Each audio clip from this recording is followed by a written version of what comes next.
Bienvenue dans cette nouvelle série consacrée au leadership. Aujourd'hui, nous allons parler d'un principe simple, mais étonnamment rare dans la pratique. L'exemplarité. Pourquoi certains dirigeants inspirent naturellement le respect et l'engagement, tandis que d'autres, malgré leur titre ou leur position, peinent à être réellement suivis.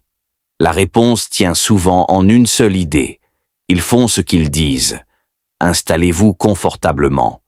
Nous entrons dans le vif du sujet.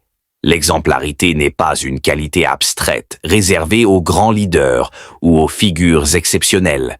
C'est avant tout un mécanisme très concret de confiance. Prenons un exemple simple. Quand un dirigeant demande à son équipe d'être ponctuel, mais arrive lui-même régulièrement en retard. Il ne perd pas seulement en crédibilité. Il envoie un message silencieux mais puissant. Les règles ne s'appliquent pas de la même façon pour tout le monde. Et ce type de message est bien plus dangereux qu'une consigne mal expliquée. Parce qu'il s'imprime dans les comportements, pas seulement dans les mots. À l'inverse, un leader qui applique à lui-même les standards qu'il exige des autres crée quelque chose de rare. Une confiance qui ne dépend pas du contrôle.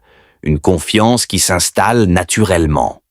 Voici maintenant 3 façons concrètes de développer cette exemplarité au quotidien. Premièrement, la cohérence immédiate. Il ne s'agit pas de grandes promesses, ni de discours inspirants. Il s'agit de choses simples. Si vous dites « je réponds sous 24 heures », alors respectez-le, systématiquement.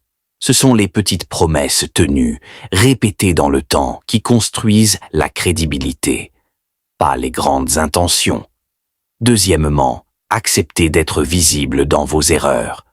Beaucoup de leaders pensent qu'il faut protéger leur image. Mais en réalité, cacher ses erreurs crée l'effet inverse. Une équipe qui ne voit jamais les erreurs de son leader apprend à faire pareil. Et très vite, les problèmes existent, mais restent invisibles. À l'inverse, reconnaître calmement une erreur, sans justification excessive, change la dynamique. Cela envoie un message clair. Ici, on a le droit de se tromper, tant qu'on apprend. Troisièmement, montrer avant de demander. Avant d'exiger un niveau de rigueur, incarnez-le. Avant de demander un effort, montrez l'exemple. Un leader efficace ne commence pas par donner des ordres. Il commence par créer une référence visible. Parce qu'en réalité, l'exemplarité ne suit pas l'autorité. Elle la précède. Ce principe peut sembler évident lorsqu'on l'écoute. Mais dans la réalité, c'est l'un des plus difficiles à maintenir. Parce qu'il ne repose pas sur l'intention, il repose sur la constance. Voilà pour ce premier épisode consacré à l'exemplarité. Si ce contenu vous parle, sachez que d'autres épisodes sur le leadership et le développement personnel sont à venir. Et pour ceux qui souhaitent aller plus loin, notamment dans la création d'une activité digitale, un pack de 950 e-books avec droit de revente est également disponible via le lien en description. Rejoignez la communauté et on se retrouve très bientôt pour le prochain épisode.